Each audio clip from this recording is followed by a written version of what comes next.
Assalamualaikum warahmatullahi wabarakatuh. Sosok Samiri dalam sebuah kisah Islam di zaman Nabi Musa yang dibesarkan dan dididik oleh satu malaikat tapi diincar oleh neraka. Nama asli Samiri adalah Musa bin Ja'far.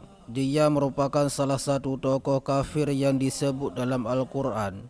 Ayahanda Samiri adalah bernama Ja'far. Samiri adalah seorang Bani Israel dari suku As-Samirah, Samaria, dan menjadi pengikut Nabi Musa AS yang kemudian menjadi sesat. Bagaimana Samiri bisa menjadi sesat sedangkan ia dibesarkan dan dididik oleh satu malaikat? Simak videonya sampai habis agar tidak sesat.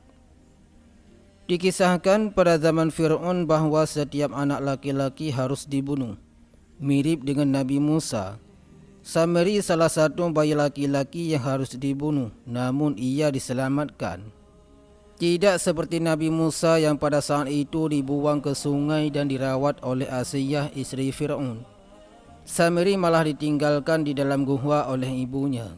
Di dalam gua tidak ada yang menyelamatkan Samiri, bahkan tidak ada yang merawatnya. Namun atas rahmat dan kasih sayang Allah Subhanahu wa taala, diutuslah Jibril untuk merawat Samiri. Sejak saat itulah Samiri mengenal Jibril. Setelah dewasa, Samiri terkenal sebagai seorang yang amat rasing dan enggan berbaur. Ia memiliki nama asli Mikha atau Musa bin Ja'far dan tinggal di Karman atau Bajarna. Satu-satunya yang menjadi teman Samiri adalah para musyrikin yang menyembah patung anak sapi. Dari pergaulannya lah yang salah tersebut, efek negatif pun melekat di hatinya. Ia juga mencintai dan mengagungkan anak sapi sampai membutakan hatinya karena kegagumannya. Ia pun bertekad suatu hari akan mengajak Bani Israel untuk menyembah anak sapi tersebut. Samiri lalu teringat pada tanah jejak kuda Jibril yang ia simpan dalam kantong. Dengan bisikan setan, Samiri bertekad menjadi tanah tersebut bahan pembuatan patung.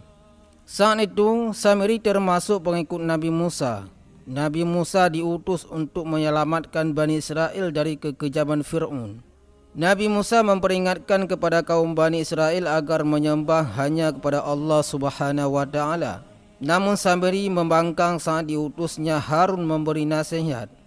Musa kala itu pergi selama 40 hari dan menitipkan Bani Israel kepada Harun, yaitu adiknya.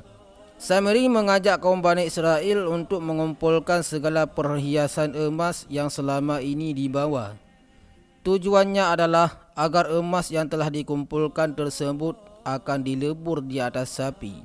Setelah emas meleleh, Samiri melemparkan tanah jejak kuda Jibril yang disimpan selama perjalanan dari Mesir.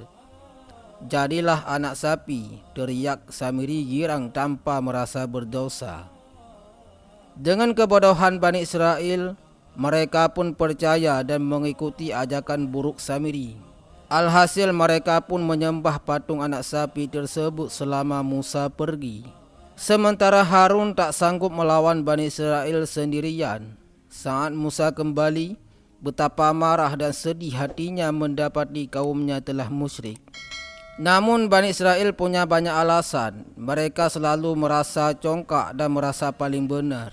Kami sekali-kali tidak melanggar perjanjianmu dengan kemauan kami sendiri, tetapi kami disuruh membawa beban-beban dari perhiasan kaum itu. Maka kami telah melemparkannya dan demikian pula Samiri melemparkannya, ujar mereka.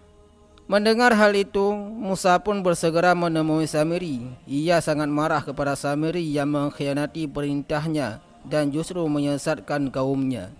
Apa yang mendorongmu berbuat demikian, hai Samiri? Tanya Musa bernada tinggi. Dengan enteng Samiri hanya menjawab, aku mengetahui sesuatu yang mereka tidak mengetahuinya. Maka aku ambil segenggam dari jejak Rasul, lalu aku melemparkannya. Demikianlah nafsuku memujukku, katanya. Musa pun geram dan mengusir Samiri dan segera menyeret patung anak sapi tersebut menuju api yang menyala. Tinggallah Tuhan buatan Samiri itu berupa abu. Musa pun kemudian melemparkan abu itu ke laut. Sementara itu Samiri meninggalkan rombongan. Ia kembali hidup menyendiri seperti yang dikatakan Musa. Samiri akan mendapatkan azab dunia dan akhirat. Hukuman Samiri di akhirat jelas adalah neraka. Adapun di dunia, Samiri menderita penyakit aneh. Kulitnya tak dapat disentuh oleh siapapun. Jika seseorang menyentuh kulitnya, Samiri merasakan panas membakar kulitnya. Akibatnya seumur hidup, dia selalu berkata kepada orang lain, "Jangan sentuh saya." Itulah hukuman bagi Samiri, sang pelaku kemusyrikan. Kisah Samiri terdapat dalam Al-Quran surah At-Taha ayat 85 sampai 91 dan ayat 95 sampai 98. Nama Samiri merupakan nama bahasa Arab. Kisah tersebut juga tercantum dalam Bible dan banyak diceritakan dalam kitab Israiliyah. Begitulah kisah Samiri yang awalnya diasuh oleh satu malaikat, tapi pada akhir hidupnya menjadi sesat. Hanya ini yang dapat saya sampaikan, mudah-mudahan menjadi manfaat bagi kita semua. Assalamualaikum warahmatullahi wabarakatuh.